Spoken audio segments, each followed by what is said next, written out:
Қазақстан кәсіпкерлікті дамытуға 1,5 триллион теңге жұмсамақ. Бизнес ашқысы келетін қазақстандықтарға көмек көрсетіледі. Ұлттық экономика министрі Әлібек Қуантаров 2021-2025 жылдарға арналған кәсіпкерлікті дамыту жөніндегі ұлттық жоба қалай жүзеге асырылып жатқанын түсіндірді. Министрдің айтуынша, ұлттық жоба шағын және орта кәсіпкерліктің бәсекеге қабілетті секторын қалыптастыруға, экономикалық белсенділікті арттыруға және кәсіпкерлік субъектілері үшін тең жағдайлар жасауға бағытталған. Ұлттық жобаны іске асыру 4 бағыт бойынша жүзеге асырылады.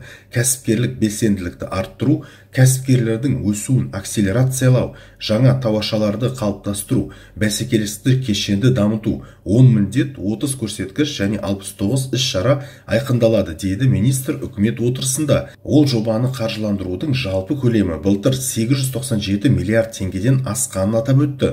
Оның ішінде республикалық бюджеттің үлесі 271 миллиард теңге. Биыл ұлттық жобаны іске асыруға 1 триллион 562 миллиард теңге жоспарланған. Оның ішінде бюджеттен тыс қаражат 1 триллион 197 миллиард теңгеден асады, дейді Әлібек Қуантаров.